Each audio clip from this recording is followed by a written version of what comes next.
Hey everyone, this is Ruck, and I'm the author of The Perennial War of Paramours. That's available on Amazon.com. So, elevator speech, what's this story about? Long story short, it's about a secret organization of women where they're trained to fight, they're trained to kill, they're trained in espionage. They hold the strings from behind the scenes when it comes to politics, entertainment, education, and I mean they're the most powerful group that you never heard of. All right, men think they're in charge, but really they're not. There's always a catch, right? In order to join this secret society, every woman has to prove their loyalty to the sisterhood by killing the man that they love the most in this world. And I know that sounds on paper, oh my gosh, harsh, whatever. But think about it. Could you do it? Could it, if it was your brother, if it was your son, you know, your father, you know, your boyfriend, your husband, could you kill the man that you love the most in this world? Of course, the conflict is you have two females, two formidable recruits who basically they can't do it. You know, we're talking about one who is talking, you know, the only man she's ever loved was a guy who gets her, who sees beneath her veneer, her tough facade. And another is, you know, it's her father. You know, like she was, I mean, she's the youngest daughter of 10, and the only person who's ever loved her, who's ever given her any attention or any adoration was her father. And the secret organization, they're saying, okay, we trained you, you know how to shoot guns, you know how to fight, you know how to kill. But in order to join us, you got to prove your loyalty to the society by killing the man that you love the most in this world. And they know. It's not like you can just pick someone out of a hat. You know, they know who you love the most. Could you do it? For two ladies, they couldn't. You know, so that's what this story is about. It's an action thriller where the society's hunting them down. They have to fight for their freedom. They have to fight to protect the ones that they love. You know, there's a lot of thought-provoking dynamics here because it basically goes against what I think Hollywood and the mainstream's pushing when it comes to, you know, keeping men and women separate. I think there's a Hollywood push right now when it comes to Disney. You said you were bringing a modern edge to it on stage. What do you mean by that? I just mean that it's no longer 1937 and we absolutely wrote a Snow White that is not going to be saved by the prince. She's not going to be saved by the prince, and she's not going to be dreaming about true love. She's dreaming about becoming the leader she knows she can be. It's really not about the love story at all. Bailey said in an interview, "We've definitely changed that perspective of her just wanting to leave the ocean for a boy. It's way bigger than that. She's about herself, her purpose, her freedom, her life, and what she wants." We love each other. Men and women, we need each other, right? And in my story, I basically get to the heart of that because you just can't deny it. And I think the denial is basically what's tearing us apart. What's the inspiration for this book is, so I wrote this book in 2017, and I remember that night plainly. I call them God-given stories. God-given stories are the ones where, like, you gotta cancel your plans. You gotta cancel your plans. Like, it is so important, it is so powerful, and you're hit with this vision all at once. I remember it was a Wednesday night in 2017, and because I used to work the night shift, so, you know, I would go into work around 6 o'clock at night and then leave at 5 o'clock in the morning. But this night, on a Wednesday in 2017, I had to call out. Like, it was that important that I get these thoughts down on paper. And the inspiration was this, because back then I was in love with a woman, you know, like she left the state. I had a theory. What would happen if she came back all of a sudden? Like, you know, I'm just whoop-de-doo going to work, and then she just pops up and, "Hey, Rock, long time no see." I'm like, what would happen then? And for some reason my mind went to the fact that she'd probably try to kill me. You know, I'm not sure why, but I just let my mind go there. And, you know, and that's the first chapter of this book. My main character is a guy named Marcus Angel, and the woman who's recruited by the secret organization, her name's Anna Marie. Anna Marie, you know, she's in the middle of her initiation where she has to go and kill the man that she loves the most in this world, and that's my character, Marcus Angel. So he starts to put pieces together, and he's afraid of his life. You know, you think, because very often we hear the stories like, oh, you know, the boss babes and the strong female protagonist, and we're getting tired of it. No, son. In the first chapter, when Anna Marie is trying to kill him, like, he's running from her in the middle of a hotel, and like, I mean, just picture a whole female basketball team. Everyone's part of the society. Like, they drop the charades. You have a whole bunch of them coming with guns and knives trying to kill you in the middle of the night. So basically, that was the inspiration of this story when it comes to writing The Perennial War of Paramours, available on Amazon.com. And then from there, over the rest of 2018, I fleshed out the rest of the book, you know, because back then, I just had a secret organization. But what is a secret organization? What's their goal? What's their mission? You know, why do they exist? And I used a lot of what was happening back in 2017 as the impetus or the ambition of this organization. Back then, if you guys don't remember, Trump was elected in office, and I saw a lot of hate being directed towards the way of men. This country, and I just want to say to the men of this country, just shut up and step up. Do the right thing. There was a Me Too movement that was happening. There was a Believe All Women thing. And I saw basically on my own Facebook page, women, just everyone saying Me Too, and they would share their experiences. And I'm like, good. Get, Harvey Weinstein, get Matt Lauer out of office, get, all these people down from power, to hell with them. But then I saw innocent people. And I remember I went to Twitter, and I think this is what sparked it. I went to Twitter and I said, ladies, be careful about this wave of outrage. Make sure you direct it so that the innocent people aren't getting sprayed. And they just didn't give like they could care less. They basically said, nah, if innocent people get hurt, so well, this is too important. And I'm like, what if it was your brother? What if it was your son? All you mama bears out there, you do everything right, you raise your son to be a good, decent human being that, he's going to school, he's made something of himself, and then boom, one accusation, and that's it. That's the end of his career. Some people commit suicide over this. It's like, what if that was your son? What if it was your brother? What if it was your husband? Your father? Even then, would you still hold true to the whole, so what if the innocent people get hurt? So what? That's that important. And so that's basically what I used in this organization, like that was the premise of it. Like a secret organization full of dangerous, powerful women, and which a lot of them have good reasons as to why they joined this organization. But still, like at the cost of the innocent person, the man that you love the most in this world. So I used all of that and I put all that into my book. And it's not me bashing feminism. I know it sounds like I am, but it's just exposing, or mainly just opening people's eyes to the fact that we need each other. Men and women, we love each other. We've always loved each other since the dawn of antiquity. I know that there are difficulties, especially in the last 40 or 50 years, especially with newfound freedoms and newfound liberties. But let's stop denying the fact that men, we're inspired by women. We're motivated by women. They give us the drive. When it comes to bettering ourselves, when it comes to being the best, being competitive and all of that. It's not our only source, but it is a source. And when it comes to women, it's the same. I won't say it's the same. I'm not a woman, so I'm not going to go there. But yeah, let's just stop lying. Let's stop denying it. Character breakdowns. All right, so I talked about Anna Marie. Anna Marie is a 5'10", hot, badass Colombian woman. One of the most beautiful women I've ever seen. But if you ever seen the movie Boomerang, think of that. Think of the movie Boomerang, and you have Robin Givens' character. All right, Robin Givens' character in Boomerang. She's very ambitious, very career-driven, and she knows how to use her feminine wiles to get what she wants. She can get any man she wants, and Anna Marie is almost just like that, except she's not so much of a heart cutthroat, like cold and heartless. She's not like that. But she does love sex. She's very loose with her morals, and she doesn't see any harm in it. It's like she wants to have fun, and she could have. She had the best of them. Like, we're talking NFL players, rappers, celebrities. She could have any man she wants. The problem with Anna Marie is that she, she's playing this game, living life in the fast lane, and she ends up running into like a star of the football team who can't take no for an answer. And that's basically what changes her life. A very horrible thing happens to her. And then that's when the society seeks her out and recruits her to join the Swords of St. Catherine. That's the name of the organization. And she trained, and they call her the Andalusian because she's so powerful. She's so good at what she does. And yeah, man, that's Anna Marie. Gladys Vandelay, that's the other main character right here on the screen. She's a harmless. She look in the beginning of the story. She is a very harmless, timid teenager. She's the youngest daughter of a family of 10. I'm talking about if you've been in a big family where you have brothers and sisters and everyone's very charismatic, everyone's good looking, everyone's the center of the universe, so that Gladys, when she's a kid, like there's no room for her. There's no room edgewise when it comes to conversation. So she grows up very petite, very quiet, very shy.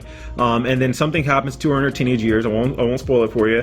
And the society recruits her because there's a lot of potential with her. She's the daughter of a billionaire heiress, And during her training period, she goes through a lot of tough things. Like she has a fondness for guns. She takes up the gun and she was really good at it. So she's an expert shooter. During her training process, she's sent overseas and she gets blood on her hands. You know, like taking a human life changes her and hardens her to the point that she's almost hardly unrecognizable to the person she used to be. You know, her sliver of light is the last character I'll talk about, named Elliot Chan. Elliot Chan is a Chinese guy who's raised by two white Christian parents in the middle of Texas. While there are a lot of people who are seeking revenge, or they're the victims of this secret organization who killed in order to join this organization, Elliot Chan is a little bit different because it's his mother who's part of this, and she's a high-ranking member of this organization. But she killed his father when he was a toddler. You know, and what's interesting about his story is not the cliche, oh, she killed my father, I need to go and get revenge and ruin her. No, because he didn't grow up with his father. You know, he didn't have any memories. There was nothing that, you know, he didn't grow up with his mother either. Like, there's this adoptive white Christian family in the middle of Texas that basically still, you know, work ethic and drive in him, you know. So when he finds out that his mother is part of this organization and she killed his father, his reaction is a little bit unique in that he admires the fact that she's as powerful and influential as she is, you know, and it isn't until she crosses a couple lines too far that Elliot is like, all right, you know, maybe she's not the, you know, the hero that I built her up in my mind to be, and that's when he takes action against her. But those are the main characters. Elliot and Gladys, they meet towards the end of the book and they become an item. Elliot, he develops into a character that's very smart and inquisitive, and he just doesn't put, like, as hot as he does think Gladys is, like, he calls her out on her BS, you know, he calls her out on a lot, and Gladys does the same with him. So they need each other, and those are the kind of relationships I really wanted to push, because men and women, we need each other, we love each other, and we should stop acting like, oh, you know, I'm bad by myself. All right, a little bit about my background. Ever since 2009, I graduated from film school in 2009. It's a crappy film school, but I took what I needed from it when it comes to writing. Even before film school, like ever since I was 14, I started writing. I was a daydreamer, you know, like I grew up in a very, my parents, I love my parents, but I grew up, it was a rough childhood when it comes to psychology and religion. And I would go to their church and basically escape. You know, I would be in a daydream, and I would carry the same daydream from week to week. You know, like, it'd be like next Sunday that they make me go to their church, I would pick up from my last dream and just continue the story in my head. And I would do that for years. And that's basically what helps me out as an author. I'll carry the same dream for months, if not years at a time, and just progress it out, and then I write it down. But in 2009, I started out as a screenwriter. I was entering competitions. I was working my butt off, doing all my due diligence, wrote hundreds and hundreds of letters to entertainment agents trying to get published, or trying to get my, you know, because back then the goal was all you had to do is sell one movie screenplay for 6 figures, and boom, you're out of college debt, you know, and you can start a family. Because I had like Tesla's ideology when it comes, or his mentality when it comes to women and family. I wanted a family. I wanted to get married, but with all my debt and the fact that I haven't accomplished anything, I felt like I was unworthy for it. So I used that as a drive. Again, women, inspiration, that was my drive.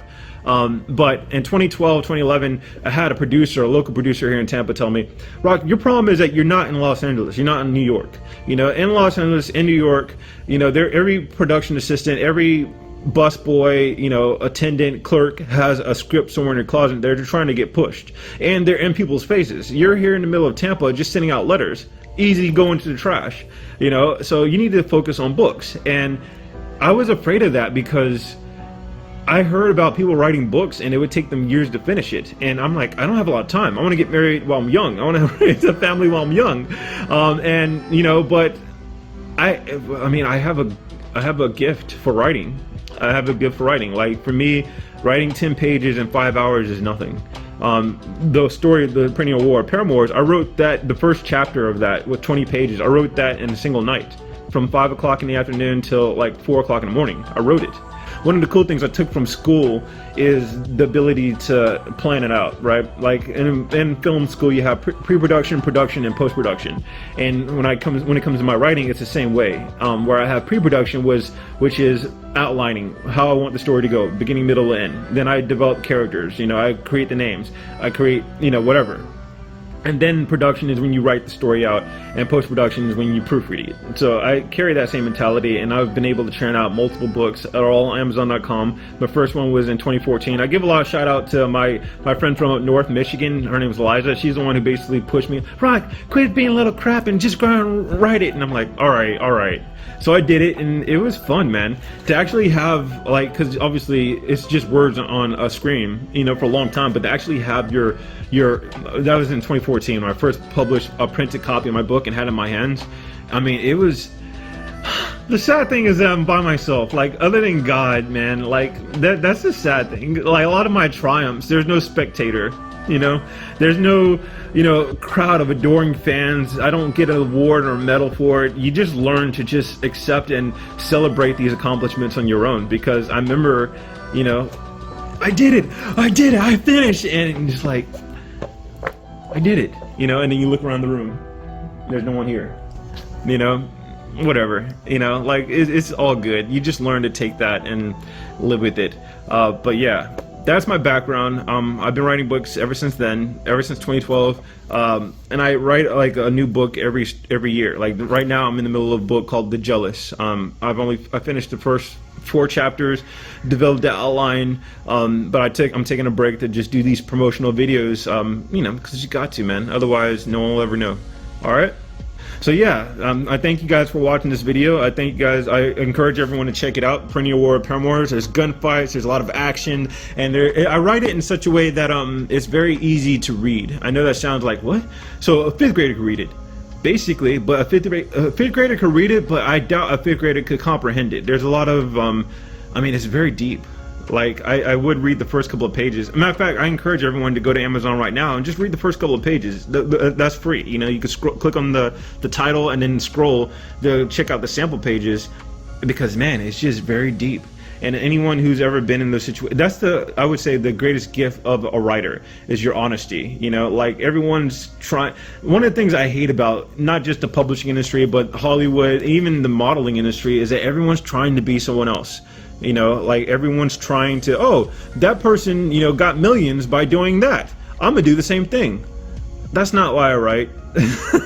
You know, I mean, now as an adult at 37, I don't need the income from writing books, you know, so I write it for fun. I write it because it's my passion, and I write to create something new. You know, when I was in film school, I used to get into these arguments and debates with my classmates who were like, anything that can be written, any story that can be written has already been written. I'm like, then why are you writing? What's the point of you doing what you're doing? You know, I don't believe that to this day. And that sounds crazy. No, you can take the comment section right now. I don't believe that. I believe that there's a story, there's an original story that everyone has in their heart.